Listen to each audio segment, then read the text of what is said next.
आजको यस भिडियोमा चाहिँ हामी ट्याक्स अकाउन्टिङ एन्ड टाइमिङको बारेमा डिस्कस गर्न गइरहेका छौं। यो चाहिँ हाम्रो च्याप्टर नम्बर 3 मा रहेको छ। यसमा चाहिँ हामी ट्याक्स अकाउन्टिङ मेथडको बारेमा विशेष रूपमा हेर्ने छौं। क्याश बेसिस र त्यसैगरी एक्युरल बेसिस अकाउन्टिङ मेथडको बारेमा हेर्ने छौं है त।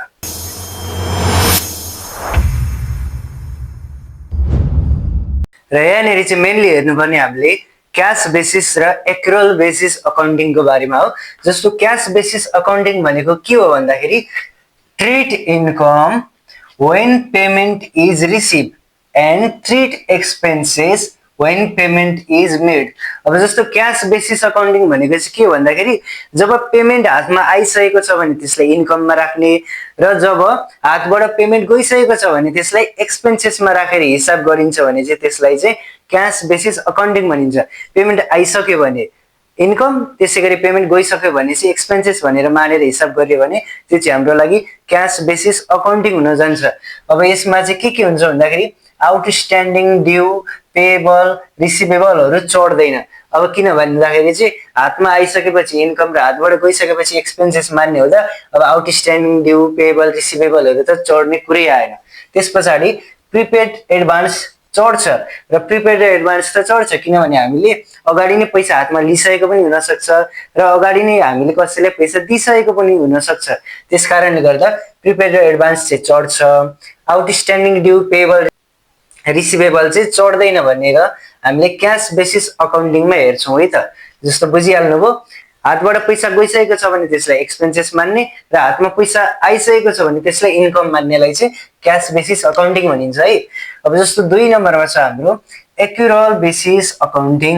अब यसमा चाहिँ के हुन्छ भन्दाखेरि treat income when entitled to receive and treat expenses when obliged to make payment. यसमा चाहिँ के हुन्छ भन्दाखेरि हातमा पैसा आइ नसके पनि र हातबाट पैसा गइ नसके पनि भन्ने कुरा हुन्छ के। जस्तो हातमा पैसा आइ नसके पनि त्यसलाई इन्कममा मान्ने, यदि त्यसलाई टाइटल दिइसकेको छ अलरेडी यो चाहिँ हाम्रो इन्कमको सोर्स हो है भनेर, र त्यसैगरी यो चाहिँ हाम्रो एक्सपेन्सेसको सोर्स हो, यसलाई चाहिँ हामीले तिर्नुपर्ने छ भनेर छुट्याइसकेको छ भने नै त्यसलाई हामीले एक्सपेन्सेस मानेर हिसाब गर्छौं भने चाहिँ त्यो चाहिँ एक्युरल बेसिस हो। अब यसमा के हुन्छ भन्दाखेरि आउटस्ट्यान्डिङ ड्यू पेएबल रिसिभेबलहरु चाहिँ चढ्छ। अब जस्तो टाइटल नै दिइसक्यो यो चाहिँ हाम्रो इन्कमको सोर्स, यो चाहिँ एक्सपेन्सेसको सोर्स भनेर मान्ने भयो भने त त्यो त आउटस्ट्यान्डिङ ड्यू पेएबल रिसिभेबलहरु त चढिहाल्छ नि स्वाभाविक रूपमा। जस्तो हामीले स्यालेरीलाई खर्चमा राख्यौं तर दिइसकेको छैन तर त्यो पेएबल त हो नि त, हो भने त्यो चाहिँ हाम्रो लागि एक्युरल बेसिस अकाउन्टिङ हुन जान्छ है त। र त्यसैगरी यसमा चाहिँ प्रिपेड र एडभान्स चाहिँ चढ्दैन र यो भयो यसको डेफिनेसन है त।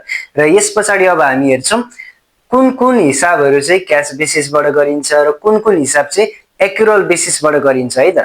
ल यहाँ चाहिँ कुन हिसाबलाई कुन एकाउन्टिङ मेथड फलो गरेर गर्ने भन्ने विषयमा एउटा टेबल बनाइदिएको छु। जस्तो पार्टिकुलर्स इन्कम र त्यसैगरी अकाउन्टिङ मेथड भनेको छु। अब जस्तो पार्टिकुलर्समा कुनै पनि एउटा इन्डिभिजुअल छ र उसको इन्कम चाहिँ इम्प्लोइमेन्ट अथवा इन्भेस्टमेन्टबाट हुन्छ भने उसको हिसाब हामी क्याश बेसिस अकाउन्टिङ मेथडबाट गर्छौं है त।